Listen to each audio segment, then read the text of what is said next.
ஆசீர்வாதம் பண்ணுங்க. நீ நல்லா படிச்சு பெரிய ஆளா வரணும், சரியா? ம்.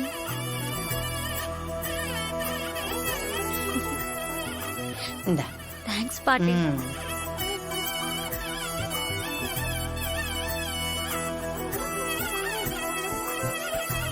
சித்தி, நீங்களும் கால்ல விழுந்து ஆசீர்வாதம் வாங்கிக்கலாம்ல. இல்ல, நான் விழமாட்டேன். எனக்கு ஆசீர்வாதமும் வேணாம்.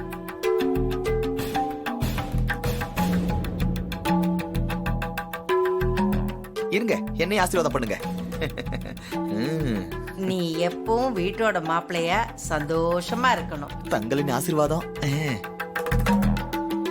இது எப்படி சாமியாருக்கு தெரியும்? என்ன ரோகிணி, லூசு மாதிரி பேசுற? நான் வீட்டோட மாப்பிள்ளன்னு இந்த உலகத்துக்கே தெரியும். அவங்க யாரு? சாமி. அவங்க ஞான திருஷ்டியில பார்த்து கரெக்டா சொல்லிருக்காங்க. சாமி, நான் சொல்றது கரெக்ட் தானே? நீ ஒருத்தன் தாயா, என்ன சரியா புரிஞ்சு வச்சிருக்க. நீ நல்லா இருப்பையா. Thank you thank you thank you. சாமி, வெறும் ஆசீர்வாதம் மட்டும் தானா? வேற என்னையா வேணும் உனக்கு? சாமி, மத்தவங்களுக்கு எல்லாம் கொடுத்தீங்க, எனக்கு எதுவும் கவனிக்கல, அதான். பணத்திலேயே குறியா இருக்கிற.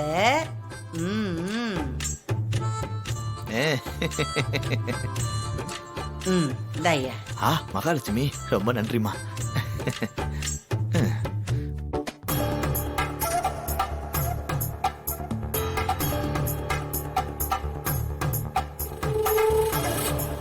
சாமி, அதான் ஆசீர்வாதம் பண்ணிட்டீங்களா? கிளம்பலாமா? சரி, நீங்களா இருங்க, நான் சாமியை வழி அமைச்சிட்டு வந்துடுறேன். வாங்க சாமி. நான் வரேன். வாங்க சாமி. நல்லா இருக்கு. ஓம் நம சிவாய.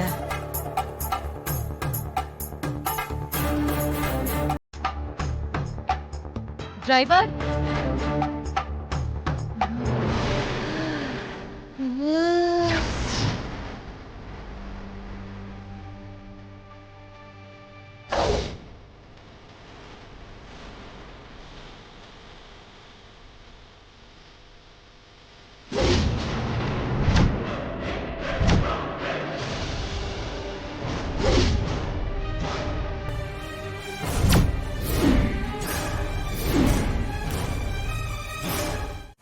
எல்லாம் அந்த டிரைவரை பத்தி பேசலாம் தான் வந்தேன். இப்பெல்லாம் நம்மள பத்தி நினைக்கிற நேரத்தை விட அவனை பத்தி நினைக்கிற நேரம் தான் ஜாஸ்தியா இருக்குல்ல? என்ன பண்றது, அவன் தான் தீராத தலைவலியா இருக்கானே. ஏன் இந்த தடவை என்ன பண்ணா? நமக்கு எதிராக எவிடன்ஸ் ஏதாவது மாட்டிக்கிச்சா என்ன? இல்லங்க, இந்த தடவை அவன் தான் நம்ம கிட்ட மாட்டியிருக்கான். அப்படியா? இது நமக்கு சந்தோஷமான விஷயமாச்சே. என்னன்னு டக்குன்னு சொல்லு.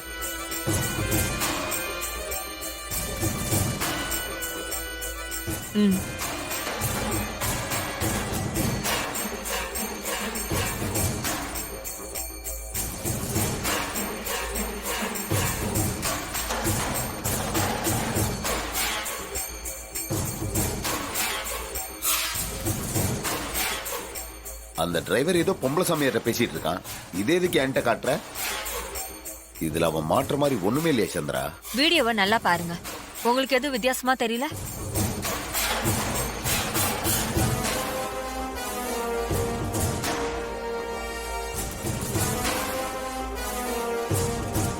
எனக்கு என்னமோ வித்தியாசமா ஒண்ணும் தெரியல. அவங்க ரெண்டு பேரும் பேசிக்கிறத பார்த்தா ஏதோ சாமியார் கிட்ட ஆசீர்வாதம் வாங்குற மாதிரி தெரியல. அவங்களுக்குள்ள ஏதோ ஒரு உறவுமுறை இருக்கிற மாதிரி ரகசியமால பேசிக்கிறாங்க. அவங்களுக்கு தெரியாம தூரமா இருந்ததுனால அவங்க என்ன பேசினாங்கன்னு இதுல ரெக்கார்ட் ஆகல. அது மட்டும் இல்லாம அந்த பொம்பளை சாமியார நான் எங்கேயோ பார்த்த மாதிரியே இருக்குங்க, ஆனா எங்கன்னா ஞாபகத்துக்கு வர மாட்டேங்குது. அப்படியா? அந்த சாமியார பார்த்த மாதிரியா இருக்கு? ஆமாங்க, அவங்க பரிச்சயமான முகம் மாதிரி தான் தெரியுது, ஆனா எப்படி யோசிச்சு பார்த்தாலும் ஞாபகத்துக்கு வர மாட்டேங்குது. அவன் தான் அந்த பொம்பளை சாமியார கூட்டிட்டு வந்தான். அந்த அம்மாவும் ஏதோ காசி யாத்திரை போறதாகவும் வழியில அவங்கள பார்த்து ஆசீர்வாதம் பண்ண வந்ததாகவும் சொன்னாங்க. கொஞ்ச நேரத்துல எல்லாரையும் ஆசீர்வாதம் பண்ணிட்டு போயிட்டாங்க.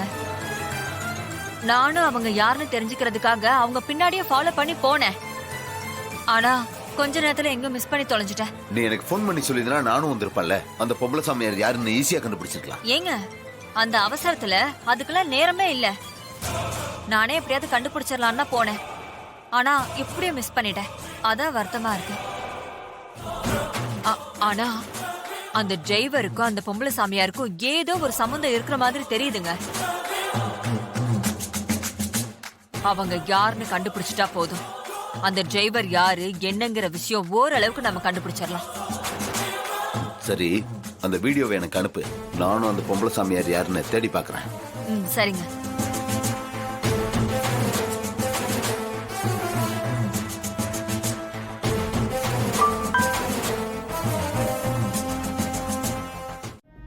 நீ எதை சொல்ற?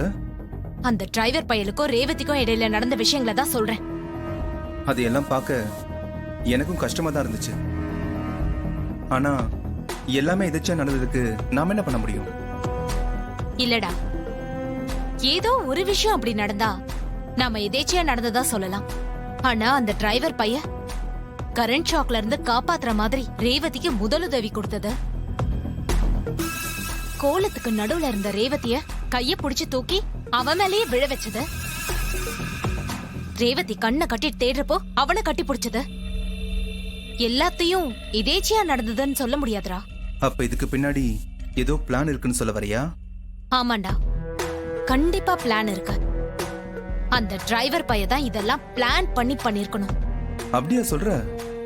ஆமாண்டா, அவனுக்கு ரேவதி மேல ஒரு கண்ணு. அவளை எப்படியாவது அவன் அடையணும்னு நினைக்கிறான்.